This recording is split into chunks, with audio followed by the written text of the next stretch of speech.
యేసయ్యా యేసయ్యా నా చేయి విడువని యేసయ్యా యేసయ్యా యేసయ్యా ఎడబాయని బంధం నీదేనయ్యా యేసయ్యా యేసయ్యా నా చేయి విడువని యేసయ్యా యేసయ్యా యేసయ్యా ఎడబాయని బంధం నీదేనయ్యా నా గుండెలోతులో దాగిన ప్రేమ నీకే యేసయ్యా.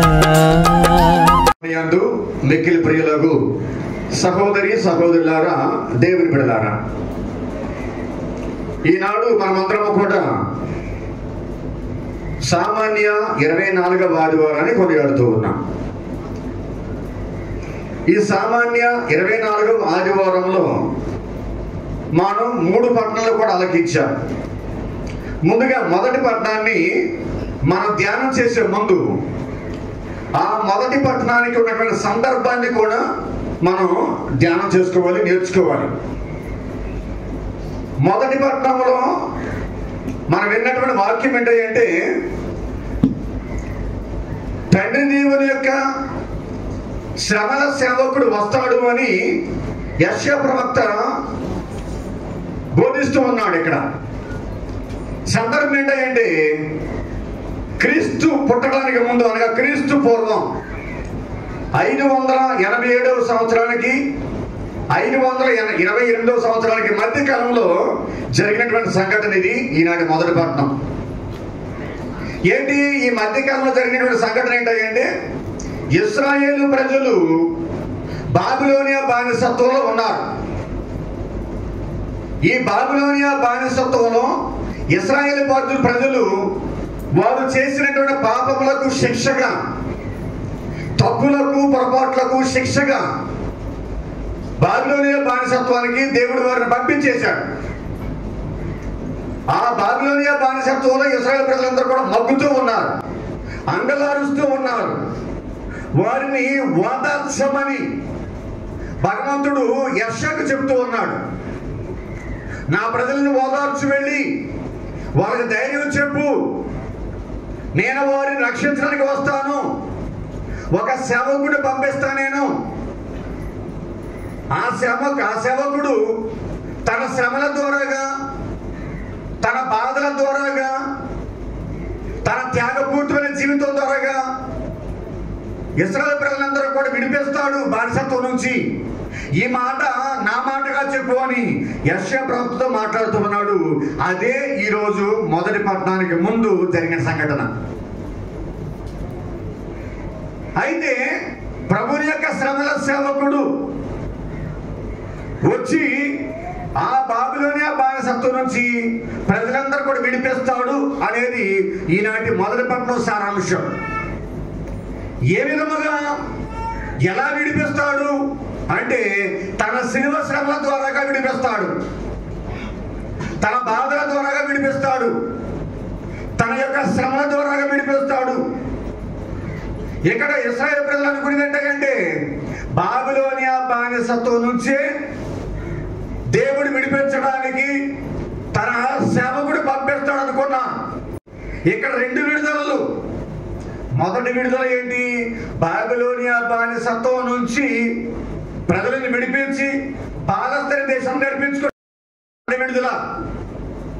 రెండవ విడుదల ఏంటంటే, అసలు ఈ బానిసత్వానికి కారణమైనటువంటి పాప దాస్యము నుండి కూడా వారిని విముక్తులుగా చేయాలి. ఈ బానిసత్వం అనేది పాపం వల్లే వచ్చింది. దేవుని కోపానికి గురి అయ్యారు ఇశ్రాయేలు ప్రజలందరూ కూడా.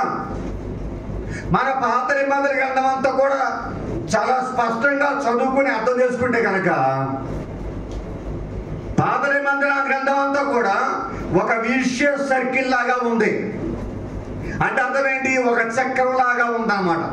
అంటే ఇశ్రాయేలు ప్రజలు పాపం చేయటం, దేవుడు కోపాడి వాళ్ళకి శిక్ష విధించడం, బానిసత్వంలోకి పంపించడం, ఆ బానిసత్వంలో ఇశ్రాయేలు ప్రజలు ఏడవటం, దుఃఖించడం, దేవుడు మళ్ళీ వాళ్ళ మీద కనికరం చూపించడం, మరలా వాళ్ళని విముక్తులుగా చేయటం, స్వీయ దేశానికి రావటం, మళ్ళీ కొద్ది కాలం అయిన తర్వాత మళ్ళీ పాపం చేయటం, ఈ విధంగా ఒక సర్కిల్ లాగా, చక్రంలాగా మారిపోయింది వాళ్ళ జీవితం. ఇక్కడ యెషయా ప్రవక్త చెప్పేది అదే.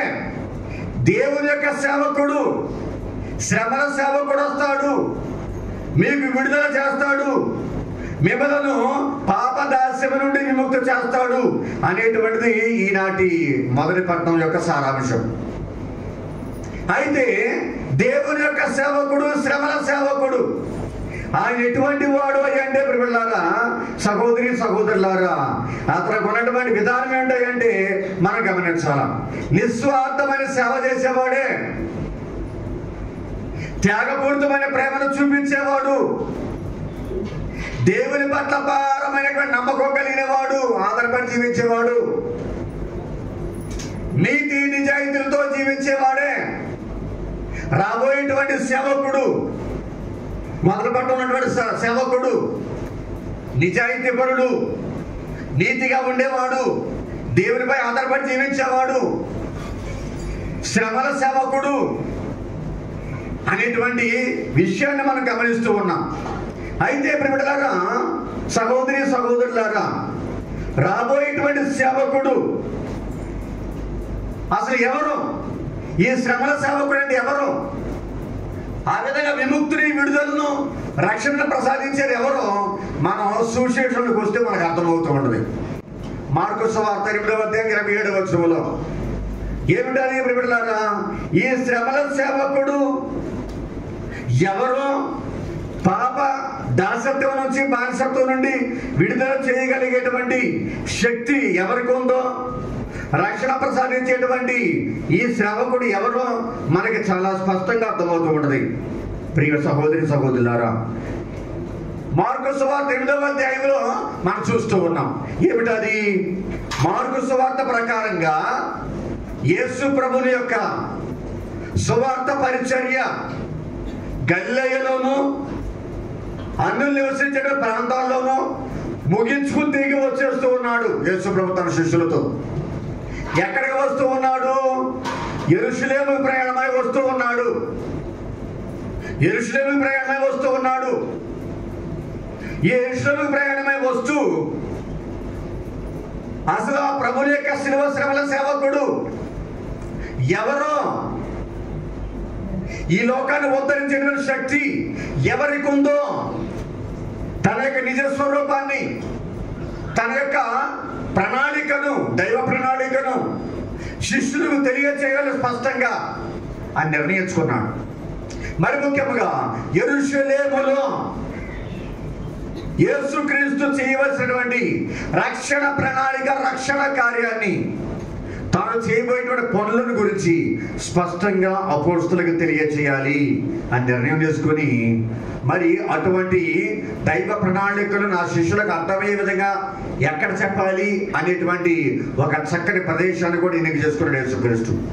ఎక్కడ ఎన్నిక చేసుకున్నాడు అంటే కైసరియా ఫిలిప్పు అనేటువంటి నగరాల దగ్గరికి వచ్చినప్పుడు తన గురించి తాను స్పష్టంగా తెలియచేసుకుంటూ ఉన్నాడు. ప్రియ సహోదరి సహోదరులారా, ఈ కైసరియా ఫిలిప్పు అనేటువంటి ప్రాంతం చారిత్రాత్మకమైన ప్రాంతం. ఇది అగస్టు సీసర్, హేరోదు ఫిలిప్పు అనేటువంటి ఇద్దరికి అంకితం చేయబడినటువంటి పేరు పెట్టినటువంటి ఈ నగరం ఇది కైసరియా ఫిలిప్పు అనేది మొదటిది.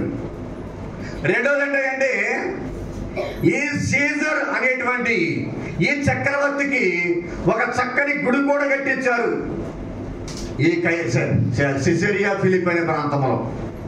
మరి మూడోది ఏంటంటే ఈ కైసరుని ఆ పౌరులందరూ కూడా దేవుడుగా పూజిస్తారు. ఆయన్ని సీజర్ ఈజ్ ద లార్డ్ అని వారందరూ కూడా సీజర్ని దేవుడిగా పూజిస్తారు. మరి ఇటువంటి ప్రదేశములో తన గురించి తాను శిష్యులకు తెలియచేసుకోవాలి అని నిర్ణయం తీసుకున్నాడు. కాబట్టి ప్రియ బిడ్డలారా, సహోదరి సహోదరులారా, ఇక్కడ యేసుక్రీస్తు చక్కని ప్రదేశాన్ని ఎన్నిక చేసుకున్నాడు. ఒక చక్కని ప్రదేశాన్ని ఎన్నిక చేసుకున్నాడు యేసుక్రీస్తు. యెషయా ప్రవక్త ప్రవచించినటువంటి శ్రమల సేవకుడి కోసం ఎదురు చూస్తూ ఉన్నా. మరి ఆ సేవకుడు ఎవరు? ఎప్పుడు వస్తాడు? తొందరగా వస్తే బాగుండు అని ఎదురు చూస్తూ ఉన్నారు ఇశ్రాయేలు ప్రజలు. అసలు ఈ సేవకుడు ఎవరు? ఈ ప్రపంచాన్ని, ఇశ్రాయేలు ప్రజలను, మనందరినీ కూడా పాపం నుండి విముక్తులుగా చేసేటువంటి ఈ రక్షకుడు ఎవరో, ప్రభునేక శిలోశ్రమల సేవకుడు ఎవరో మనకి సువిశేషం అర్థమవుతూ ఉంది. ఏమంటున్నాడు యేసుక్రీస్తు? ఇక్కడ ఒపీనియన్ పోల్ తీసుకుంటూ ఉన్నాడు. ఒపీనియన్ పోల్ అంటే ఏంటి? అభిప్రాయ సేకరణ. కైసరియా ఫిలిప్ అనే ప్రాంతానికి వచ్చినప్పుడు యేసు ప్రభు తన 12 మంది శిష్యులను అడుగుతూ ఉన్నాడు, ప్రజలు మనుష్య కుమారుని ఎవరని భావిస్తూ ఉన్నారు? మనుష్య కుమారుని ఎవరని భావిస్తూ ఉన్నారు? ఇది ప్రశ్న. మనకు కూడా ఒక చక్రయుడి ఆలోచన ఒకటి ఉంటుంది. ఏంటది? నన్ను గురించి ఏమనుకుంటున్నారు జనం అందరూ కూడా, నా ఇరుగు పొరుగు వారు ఏమనుకుంటున్నారు, మా చుట్టాలు ఏమనుకుంటున్నారు, నా ఫ్రెండ్స్ ఏమనుకుంటున్నారు, నా కొలీగ్స్ ఏమనుకుంటున్నారు నా గురించి తెలుసుకోవాలనేటువంటి కుతూహలం ఉంటుంది మనందరికి కూడా. అయితే మన మిత్రులు, మన మేలు కోరేవాళ్ళు, మన దగ్గర నుంచి ఏదో లాభాన్ని లబ్ధిని పొందేవాళ్ళు ఏమంటారంటే, నువ్వు మహానుభావుడివి, నువ్వు అందగాడివి, నువ్వు చాలా మంచోడివి, నువ్వు చాలా తెలివిగలవాడివి, నీకు అన్నీ సాధ్యమే అని పాజిటివ్గా చెప్తారు. అప్పుడు ఈ వ్యక్తి ఏం చేస్తాడు? ఆనందంతో ఉంటాడు, ఉప్పొంగుతూ ఉంటుంది ఆనందం, కొంచెం గర్వం పెరుగుద్ది, కొంచెం అహంకారం వస్తుంది. లేదా కొంతమంది వ్యతిరేకంగా చెప్పారనుకోండి, నెగిటివ్గా కృంగిపోతాడు, బాధపడతాడు. ఈ రెండింటి వల్ల కూడా ఎవరికి ఉపయోగం లేదు. పాజిటివ్గా చెప్పినా నెగిటివ్గా చెప్పినా కానీ అదంతా ముఖ్యమైనటువంటిది కాదు. ఇక్కడ అభిప్రాయ సేకరణ మన గురించి కానీ ఇక్కడ అభిప్రాయ సేకరణ ఎవరి గురించి? దేవుని కుమారుడి గురించి. Jesus is the son of God. Jesus is the only saviour of the sinners. యేసుక్రీస్తు దేవుని కుమారుడు, ఒకే ఒక పాపుల రక్షకుడు యేసుక్రీస్తు. మరి ఆయన గురించి అభిప్రాయ సేకరణ అనేది చాలా అంటే చాలా ముఖ్యమైనటువంటిది. ఎవరని భావిస్తూ ఉన్నారు అని అడిగినప్పుడు బిడ్డలారా గమనించండి, పేతురు గారు ఏమంటున్నారు? పేతురు గారు ఆ శిష్యులందరూ కూడా ఏమంటూ ఉన్నారు?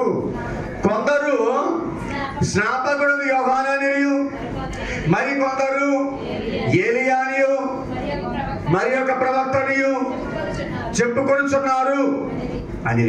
గట్టి చెప్పండి. హల్లెలూయా, హల్లెలూయా, హల్లెలూయా, హల్లెలూయా, హల్లెలూయా, హల్లెలూయా, హల్లెలూయా, హల్లెలూయా, హల్లెలూయా, హల్లెలూయా, హల్లెలూయా, హల్లెలూయా. ఇక్కడ మనుష్య కుమారుడి గురించి, యేసు ప్రభుని గురించి అభిప్రాయ సేకరణ ఇక్కడ జరుగుతూ ఉంది. యేసు ప్రభుని తెలుసుకుంటే, యేసు ప్రభుని అంగీకరిస్తే ఆ వ్యక్తికి రక్షణ, ఆ వ్యక్తిగా పరలోక రాజ్యం. యేసు ప్రభుని తెలుసుకోలేకపోతే, ఆయనలో విశ్వాస ప్రకటన లేకపోతే అది నరకం, అది పాపం. కాబట్టి అందుకే యేసుక్రీస్తు అభిప్రాయ సేకరణ తీసుకుంటూ ఉన్నాడు. ఎవరు అనుకుంటున్నారు, ఎవరని భావిస్తూ ఉన్నారు అని ప్రజల అభిప్రాయం చెప్తూ ఉన్నారు అపోస్తలులు. కొంతమంది బాప్టిస్ట్ యోహాను అని, కొంతమంది ఏలియా అని, లేదా ప్రవక్తలో ఎవరో ఒకరని చెప్పుకుంటున్నారు. కానీ ఇక్కడ ప్రజల అభిప్రాయం అనేది పొరపాటే, ప్రజల యొక్క భావం అనేది పొరపాటే. పబ్లిక్ ఒపీనియన్ అనేది చాలా వరకు కూడా పొరపాటు అయింది, తప్పు అయిపోయింది. యేసు ప్రభువు దాన్ని అంగీకరించాల. అయితే రెండవసారి అభిప్రాయ సేకరణ చేస్తూ ఉన్నాడు. ఏమంటూ ఉన్నాడు ఇక్కడ యేసుక్రీస్తు? ప్రజల అభిప్రాయం వాళ్ళది అలాగే ఉండనివ్వండి, కానీ మీరు నాతో పాటు 24/7 24 గంటలు నాతో పాటు మీరు ఉన్నారు కాబట్టి మనుష్య కుమారుడు ఎవరని మీరు భావిస్తున్నారు అని శిష్యులకి ప్రశ్న సంధించాడు యేసుక్రీస్తు. What is your opinion about me అని యేసు ప్రభు శిష్యుని అడుగుతూ ఉన్నాడు. శిష్యులందరికన్నా ముందు పేతురు గారు అంటూ ఉన్నాడు చక్కని మాట. ఏమని? నువ్వు క్రీస్తు ఏంటది? నీవు క్రీస్తు, సజీవము గల దేవుని కుమారుడు నువ్వే. గట్టి సఫలం దేవునికి ఒకసారి, గట్టి సఫలం ఒకసారి. నీవు క్రీస్తువు, సజీవము గల దేవుని కుమారుడు నువ్వు అని పేతురు ప్రియమిత్రులారా, సహోదరి సహోదరులారా, అద్భుతమైన విశ్వాస ప్రకటన చేశాడు ఇక్కడ పేతురు గారు. రాజీ పడినటువంటి విశ్వాస ప్రకటన చేశాడు పేతురు గారు. యేసు ప్రభువు యొక్క మనస్సులో సంతోషం కలిగించేటువంటి విశ్వాస ప్రకటన చేశాడు పేతురు గారు. ఇదే సందర్భాన్ని మన మత్తయి సువార్తలో చదివితే పేతురు గారు చెప్పినటువంటి ఆ సమాధానం యేసు ప్రభువుకి ఎంతో సంతోషాన్ని కలిగించింది. వెంటనే యేసు ప్రభు ఏమన్నారు తెలుసా? పేతురు, ఇటువంటి తెలివితేటల్ని రక్త మాంసాలు నీకు ఇవ్వలా, నా తండ్రి దేవుడే నీకు ఇచ్చాడు ఈ జ్ఞానాన్ని. కాబట్టి నీ రాతి మీద నా సంఘాన్ని నేను నిర్మిస్తా. నరక శక్తులు దీన్ని జయించలేవు. పరలోక రాజ్యం తాళం చెవులు నీకు ఇచ్చేస్తా అని యేసు ప్రభు పేతురు గారిని మెచ్చుకొని బహుమతులు ఇచ్చాడు పేతురు గారికి. గమనించండి, పేతురు గారు చాలా చక్కగా చెప్పాడు విశ్వాస ప్రకటన. నీవు క్రీస్తు అన్నాడు. క్రీస్తు అనగా అర్థం ఏమిటి? అభిషిక్తుడు అని అర్థం. యావే ప్రభు పూర్వం ప్రవక్తలను అభిషేకించాడు, యాజకులను అభిషేకించాడు, రాజులను అభిషేకించాడు. అయితే క్రీస్తు కూడా అభిషేకం పొందాడు. ఈ మూడు బాధ్యతల్ని క్రీస్తు ప్రభువు స్వీకరిస్తూ ఉన్నాడు. ఒక యాజకుడిగా, ఒక ప్రవక్తగా, ఒక రాజుగా ఈ మూడు బాధ్యతలు స్వీకరిస్తూ ఉన్నాడు క్రీస్తు. అయితే ప్రియమిత్రులారా, సహోదరి సహోదరులారా, పేతురు గారేమో స్పష్టమైనటువంటి ప్రకటన చేశాడు యేసు ప్రభువుని గురించి. ఇక్కడ యేసుక్రీస్తు కూడా ఒక స్పష్టమైనటువంటి దేవుని ప్రణాళికను శిష్యులకు చెబుతూ ఉన్నాడు. యేసు ప్రభు స్పష్టం చేస్తూ ఉన్నాడు. ఏమని? యెరూషలేములో మనుష్య కుమారుడు శత్రువుల చేతికి అప్పగించబడి చంపబడి మూడవ దినం మొత్తం మూటం అగత్యము జరిగి తీరుతుంది అన్నాడు యేసుక్రీస్తు. దేవుని యొక్క ప్రణాళిక ఈ విధంగా ఉంది అని రుజువు చేస్తూ ఉన్నాడు. ముందుగానే స్పష్టం చేస్తూ ఉన్నాడు. ఎప్పుడైతే ఇది విన్నారో శిష్యులు నిర్ఘాంతపోయారు, నిశ్చేష్టులైపోయారు. వారి ఊహల పల్లకి విరిగిపోయింది, గాలి మేడలు కూలిపోయాయి. ఎందుకంటే వారు అనుకున్న మీ క్రీస్తు మెస్సయ్య వేరు, ఈయన చెప్పే మాట వేరు అని అపోస్తలులందరూ కూడా ఆశ్చర్యపోయారు. నిజానికి ఇక్కడ బాధపడటానికి, నిశ్చేష్టులు అవటానికి, నిర్ఘాంత పోవటానికి యేసు ప్రభు చెప్పింది కొత్త ఏమీ కాదు. ఇక్కడ పాత నిబంధన గ్రంథంలో ప్రవక్త ద్వారాగా తండ్రి దేవుడు ముందే వెలిగించాడు, ముందే ప్రవచనం చేయించాడు. ఏ విధముగా? మొదటిది మెస్సయ్యని గురించి, క్రీస్తు మెస్సయ్య రాజ్య స్థాపన చేస్తాడు మొదటిది. రెండవది క్రీస్తు ప్రభుని యొక్క శిలువ శ్రమలు. మూడవది క్రీస్తు ప్రభుని యొక్క పునరుత్థానం.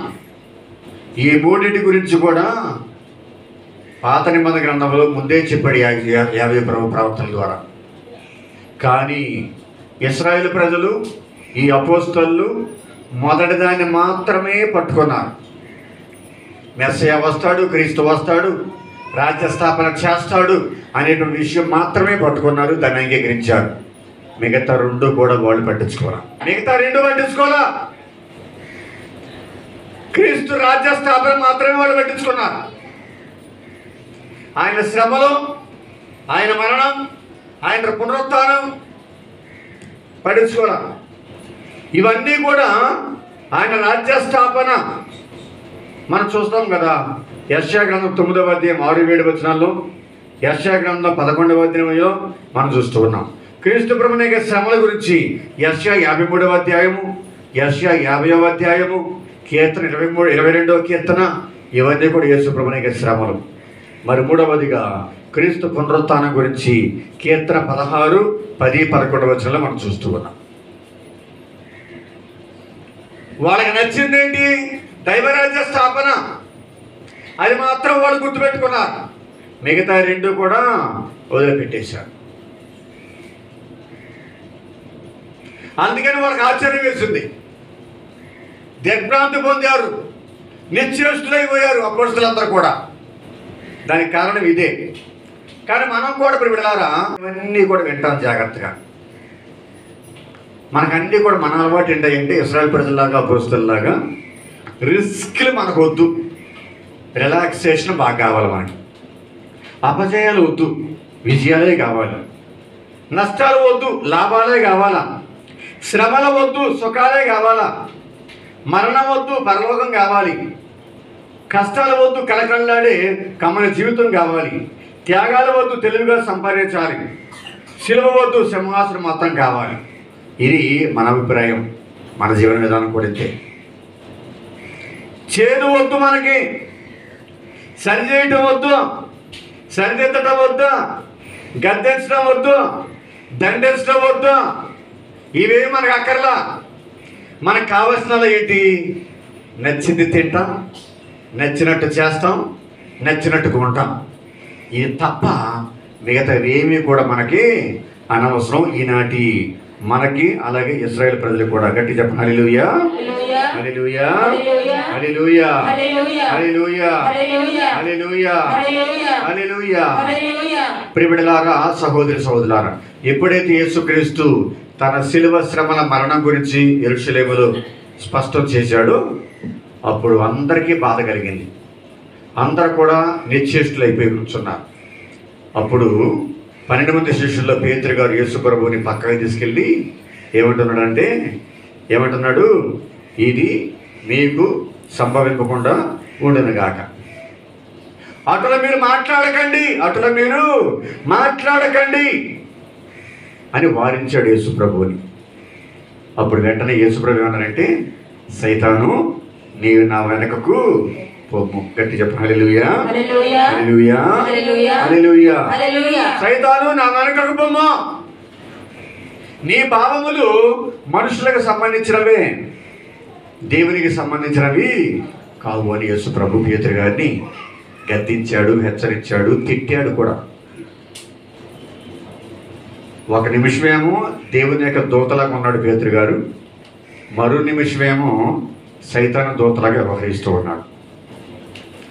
యేసు ప్రభువుని చూసి క్రీస్తు మెస్సియా పలికినటువంటి పేతురు పవిత్రాత్మ పూరితుడై పలికిన మాట అది. ఇటులో కలగకూడదు, ఇలా మాట్లాడొద్దు అని పలికిన మాట సైతాను ప్రేరేపణతో మాట్లాడిన మాట. మనమందరం కూడా అదే చేస్తూ ఉంటాం. గుడిలో ఉన్నప్పుడు, బడిలో ఉన్నప్పుడు చక్కగా దేవదూతల్లాగా కూర్చుంటాం. మనం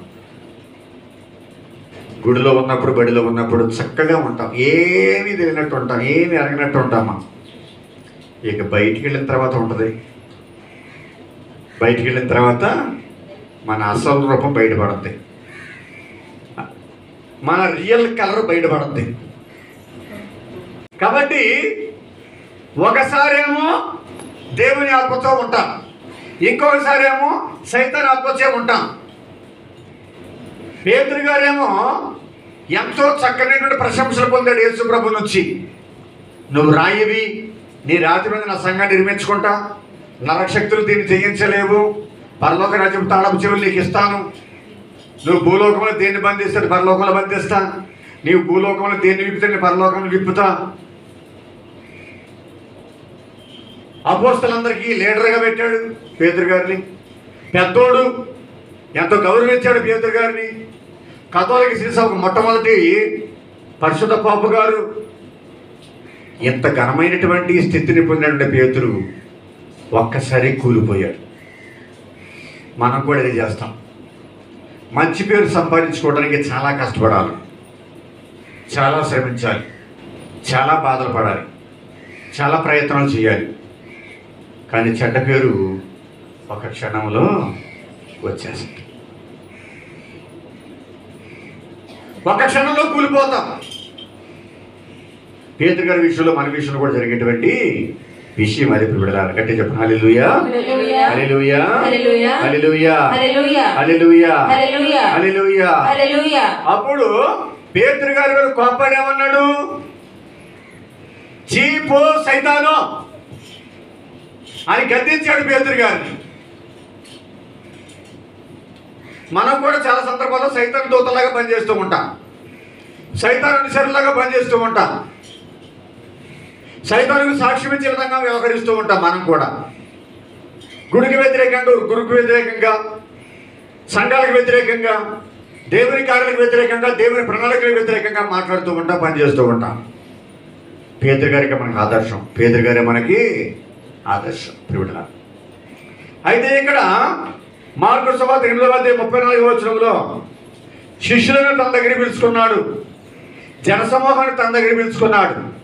పిలుచుకుని యేసు ప్రభు అంటూ ఉన్నారు. చదవండి ఒకసారి 34 చదవండి. జనసమూహములను శిష్యులను చేరపిలిచి, నన్ను అనుసరింపకోరువాడు తనను తాను త్యజించుకొని తన సిలువను మోసుకొని నన్ను అనుసరింపవలెను. తన ప్రాణములను కాపాడుకొని చూచువాడు అతనిని పోగొట్టుకొనును. నా నిమిత్తము, నా సువార్త నిమిత్తము తన ప్రాణములను దారపోయేవాడు దానిని దక్కించుకొనును. 34 మనం చూస్తూ ఉన్నాం. తన సిలువను తాను ఎత్తుకొని నన్ను అనుసరించాలి అంటే ఏంటి? క్రీస్తు ప్రభుని అనుసరించాలి. క్రీస్తు ప్రభుని అనుసరించడం అంటే ఏంటి? సిలువను మోసుకుంటూ మనం ఆయన వెనకాల వెళ్ళాలి. మనం సెల్ఫ్ డినయల్, మనల్ని మనం త్యాగం చేయాలి, మనల్ని మనం కోల్పోవాలి. అసలు ఏంటి సిలువ అంటే ప్రియబిడ్డలారా, మన జీవితంలో ఎదురైనటువంటి కష్టాలు, బాధలు, శ్రమలు, శోధనలు, ఒక విధంగా చెప్పాలంటే వృద్ధాప్యం ఒక సిలువ, అనారోగ్యం ఒక సిలువ, వ్యాధులు ఒక సిలువ, బాధలు ఒక సిలువ, కుదురులేని భార్య ఒక సిలువ, బాధ్యత లేని భర్త, భరించలేని భర్త ఒక సిలువ, సంతానలేమి ఒక సిలువ, ఆర్థిక సమస్యలు ఒక సిలువ, అప్పుల సమస్యలు ఒక సిలువ. ఇవన్నీ కూడా సిలువలే మన జీవితంలో. వాటిని మనం మోసుకుంటూ జీవితాంతం ముందుకు కొనసాగుతూ ఉండాలి. క్రీస్తు ప్రభువే మనకు ఆదర్శంగా మనం జీవిస్తూ ఉండాలి. క్రీస్తు ప్రభు వెనకమాలి మన సిలువలు మోసుకుంటూ మనం ముందుకు సాగుతూ ఉండాలని యేసు ప్రభు అంటూ ఉన్నారు. ప్రియ సహోదరి సహోదరులారా, దేవుని బిడ్డలారా, మరి 35 కూడా చదవండి మైకులో గట్టిగా. తన ప్రాణమును కాపాడుకొనుచువాడు దానిని పోగొట్టుకొనును. నా నిమిత్తము, నా సువార్త నిమిత్తము తన ప్రాణమును దారిపోయేవాడు దానిని దక్కించుకొనును. మళ్ళీ చదవండి ఒకసారి. తన ప్రాణమును కాపాడుకొని చూచువాడు దానిని పోగొట్టుకొనును. నా నిమిత్తము, నా సువార్త నిమిత్తము తన ప్రాణమును దారిపోయేవాడు దానిని దక్కించుకొనును. గమనించండి, ఇక్కడ ప్రాణాన్ని కోల్పోవాలి క్రీస్తు కోసం, తన సందేశం కోసం. దీన్ని ఏమంటామంటే ప్రియబిడ్డలారా, నిస్వార్థమైన సేవ, త్యాగపూరితమైనటువంటి ప్రేమ. నిస్వార్థమైన సేవ, త్యాగపూరితమైన ప్రేమను చూపించాలి మనం. అంటే అర్థం ఏంటి? క్రీస్తే మన ఫోకస్ అవ్వాలి, క్రీస్తే మన లక్ష్యం అవ్వాలి, క్రీస్తే మన గమ్యం అవ్వాలి, గమనం అవ్వాలి, క్రీస్తే మన ఆస్తి అవ్వాలి, క్రీస్తే మన ఆదర్శం అవ్వాలి, క్రీస్తే మనకు సమస్తం అవ్వాలి. క్రీస్తు కన్నా ఎక్కువ ఏదీ కాదు, ఎక్కువ ఎవరో ఉండకూడదు అనేది యేసు ప్రభుని యొక్క ఉద్దేశం. మార్కు సువార్త 8:35 తల్లిని గాని నాకంటే మెనగా ప్రేమించేవాడు నాకు యోగ్యుడు కాడు. తన కుమారుని కానీ కుమార్తెను కానీ నాకంటే మెన్నగా ప్రేమించేవాడు నాకు యోగ్యుడు కాడు. తన సిలువనెత్తుకొని నన్ను అనుసరింపని వాడు నాకు యోగ్యుడు కాడు. తన ప్రాణమును దక్కించుకొని యత్నించేవాడు దానిని కోల్పోవును. నా కొరకు తన ప్రాణమును కోల్పోవువాడు దానిని దక్కించుకొనును. ఇక్కడ గమనించండి, క్రీస్తు ప్రభువును ప్రసాదించేటువంటి రక్షణ, పరలోక రాజ్య ప్రాప్తి, మహిమ కష్టాల ద్వారాగా, శ్రమల ద్వారాగా, త్యాగపూరితమైన జీవితం ద్వారాగా, నిస్వార్థమైన సేవ ద్వారాగా మనం పొందేటువంటి మహిమ, పరలోక రాజ్య ప్రవేశం మనం స్వీకరించాలంటే ప్రియులారా, ఈరోజు ప్రతి యాకోబు గారు తన యొక్క లేఖలు రాస్తూ ఉన్నారు. క్రీస్తు ప్రభు మీద మన విశ్వాసం నిలుపుకుంటూ, ఆ విశ్వాసాన్ని పదిలంగా కాపాడుకుంటూ ప్రేషిత కార్యాలు చేస్తూ ఉండాలి. ఏం చేయాలి? ప్రేషిత కార్యాలు చేస్తూ ఉండాలి. గట్టిగా చెప్పండి హల్లెలూయా, హల్లెలూయా, హల్లెలూయా, హల్లెలూయా, హల్లెలూయా, హల్లెలూయా, హల్లెలూయా, హల్లెలూయా, హల్లెలూయా. హల్లెలూయా. ఈ ప్రేషిత కార్యాలు అనేటువంటి దాన్ని ఒక చిన్న సంఘటన ద్వారా వివరించి ప్రసంగం ముగించేసుకుందాం మనం. ఏమిటంటే, ఒక ధనికురాలు తన ఉద్యోగం చేసేటువంటి ఆఫీసు నుంచి సాయంత్రం తిరిగి వస్తున్నటువంటి సమయంలో తన కారును స్టార్ట్ చేసి హైవే రోడ్డు మీద వస్తూ ఉన్నారు. వస్తూ ఉండగా కుంభవర్షం కురుస్తూ ఉంది, చీకటి పడింది. అలా వస్తూ ఉంటే తన కారు చక్రం టైరు పంచర్ అయ్యింది.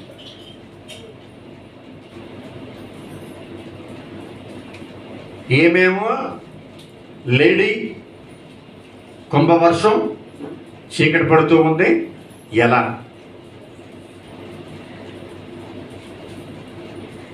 ఆలోచిస్తూ ఉంది, బాధపడుతూ ఉంది.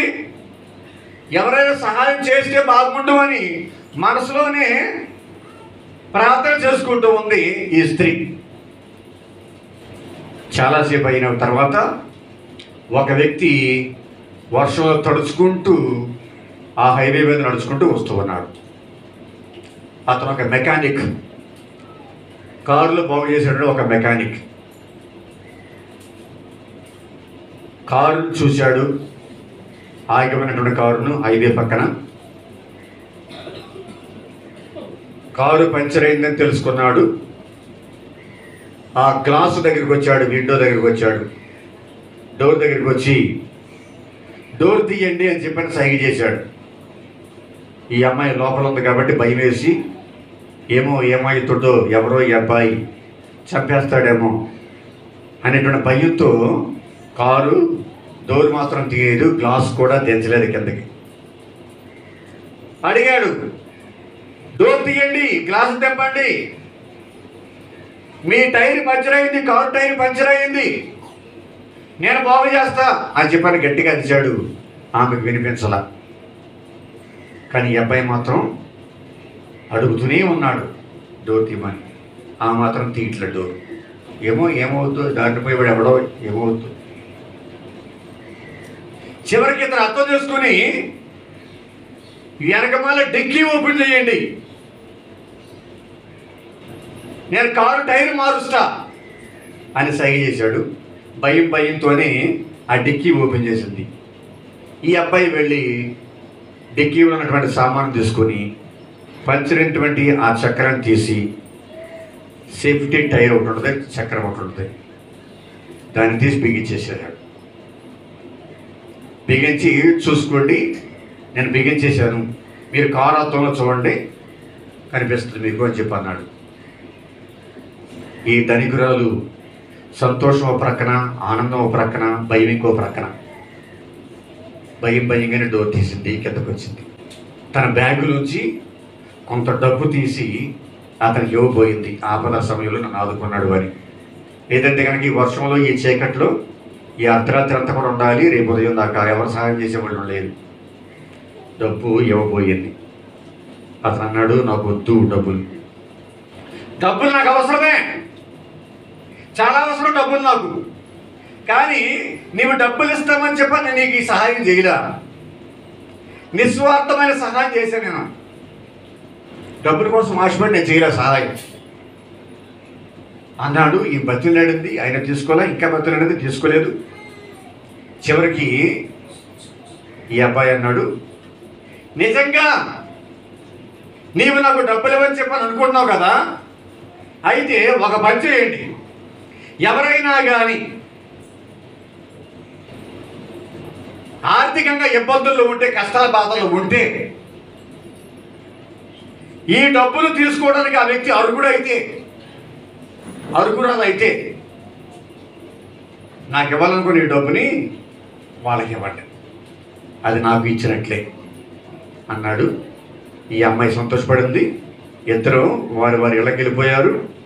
తెల్లరి పొద్దున ఈ ధనికురాలు తన జాబ్కి వచ్చేస్తూ ఉన్న ఆఫీస్కి లిఫ్ట్ ఎక్కింది. తన ఆఫీసు తన గదికి వెళ్ళటానికి లిఫ్ట్లో ఒక నిండు చోళాలు ప్రసవించడానికి కొద్ది రోజులు మాత్రం ఉంది.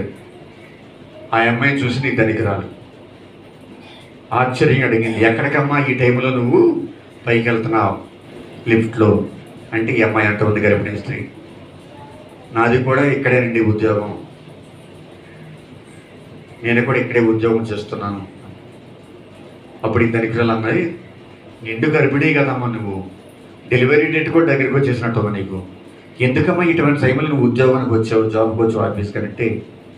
ఏమండి, నా భర్త నేను ఎంతో కష్టపడుతూ ఉన్నా, డెలివరీకి చాలా ఖర్చు అవుతాయి, డబ్బులు, హాస్పిటల్ ఫీజులు చాలా అవుతాయి, దాని తర్వాత నేను ఇంటి దగ్గరే ఉండి నా బిడ్డ నేను జాగ్రత్తగా చూసుకోవాలి కదా, మరి ఏ సెలవు పెడితే నా జీతం కట్ అవుద్ది, డబ్బులు సరిపోవు, ఓ ప్రక్కన మా ఆయన, ఇంకో ప్రక్కన నేను కూడా కష్టపడుతూ ఉన్నా, ఈ 6 రోజులు కష్టపడితే నేను ఆఫీస్కి సెలవు తీసుకుంటా అని అంది. అప్పుడు ఈ ధనవంతురాలు అంది, తన బ్యాగులోంచి డబ్బులు తీసి ఇదిగో తల్లి, ఈ డబ్బులు తీసుకోను, నీ డెలివరీకి కావాల్సిన డబ్బు, డెలివరీ తర్వాత నీకు ఉపయోగపడిన డబ్బులు ఇవే, ఆఫీస్కి రావద్దు, జాగ్రత్త, ఇంటికి వెళ్ళిపో, నువ్వు జాగ్రత్తగా చూసుకో అని అంది ఈ ధనవంతురాలు. అప్పుడు ఆ గర్భిణీ స్త్రీ అంది, ఎందుకమ్మా ఇంత డబ్బు ఇస్తున్నావు నాకు అంటే, లేదమ్మా తీసుకో, రాత్రి నాకు ఒక అబ్బాయి ఇదే సహాయం చేశాడు, నా కారు టైర్ పంచర్ అయితే సహాయం చేశాడు, టైర్ మార్చాడు, చక్రం మార్చేశాడు, డబ్బులు ఇవ్వకపోతే తీసుకోలా. ఆయన చెప్పిన మాట ఏంటంటే, ఎవరైనా ఆపదలో ఉంటే నాకు ఇవ్వాలనుకున్న డబ్బుల్ని వాళ్ళకి ఇవ్వండి అని చెప్పాడు. ఈ డబ్బు తీసుకోవడానికి నువ్వు అర్హురాలుగా అని చెప్పి నేను అనుకుంటున్నాను, అందుకే ఇస్తున్నాను చెప్పి ఆ డబ్బు తీసుకుంది. సంతోషంగా ఇంటికి పరిగెత్తింది. భర్తతో చెబుతుంది ఈ మాట, ఏమండి ఇలా జరిగిందండి, ఒక ధనవంతురాలు నాకు ఈ డబ్బు ఇచ్చిందంటే సహాయం చేసిందండి అంటే, ఎంత డబ్బు ఎందుకు ఇచ్చిందనంటే, ఏమోనండి రాత్రే ఎవరో ఒక మెకానిక్ అంట తన టైరు మార్చాడంట, చక్రం మార్చి సహాయం చేశాడంట, ఆ డబ్బు తీసుకోమంటే తీసుకున్నానంట, ఎవరైనా ఆపదలో ఉంటే ఇమ్మని చెప్పానంట అని చెప్పిందండి ఆవిడని చెప్పానండి. ఆ మెకానిక్, ఆ చక్రం మార్చిన అబ్బాయి, ఈ గర్భిణీ స్త్రీ భర్త పట్టణ గట్టిగా సపోర్ట్ దేవునికి వచ్చారు. అంటే అర్థం ఏంటంటే, మనం చేసిన సహాయం తిరిగి మళ్ళీ మనకి 1000 రెట్లు ఎక్కువగా మనకు తిరిగి వస్తుంది. అదే చెప్తున్నాడు యాకోబు గారు ఈ రోజున. యాకోబు గారు చెప్పే సందేశం ఇది ఈరోజు, ఇతరులకు సహాయం చేయండి. మీకు విశ్వాసం ఉంటే సరిపోదు, ప్రేషిత కార్యాలు కూడా ఉండాలి, ఇతరులను ఆదుకోవాలి, ఆపదలు ఉన్న వారికి మీ ఆపన్న హస్తాన్ని అందించాలి, ఇతరులను నీ సోదరులతో భావించాలి, వారి కష్టాలు, బాధలు, ఇబ్బందులు, శ్రమల్లో ఉన్నప్పుడు వాళ్ళని హేళన చేయకూడదు, వాళ్ళని చిన్నచూపు చూడకూడదు, మీ వంతు సహాయం అందించాలి, మీ వంతు సహకారం అందించాలి, వారిని ఆర్థికంగా ఆదుకోవాలి, ఓదార్చాలి, ధైర్యం చెప్పాలి, మీరు విశ్వాస క్రియలు రెండు కూడా కలిసి వెళ్ళాలి అని యాకోబు పత్రికలో మనం చూస్తూ ఉన్నాం ప్రియబిడ్డలారా, 2వ పాఠంలో. కాబట్టి మన జీవితం ఎప్పుడు కూడా క్రీస్తుని నమ్ముకుంటున్నామంటే అది విశ్వాసంతో ఉండాలి, దాని క్రియలతో పాటుగా దాన్ని మనం నిరూపించుకుంటూ ముందుకు సాగాలి. నా గుండెలో దాగిన ప్రేమ నీకే యేసయ్యా, నా ఊహ కందని నీ కృపను చాటెదను యేసయ్యా, నా గుండెలో దాగిన ప్రేమ నీకే యేసయ్యా, నా ఊహ కందని నీ కృపను చాటెదను యేసయ్యా, మరువగలనా యేసయ్యా నీవు చేసిన మేలులను,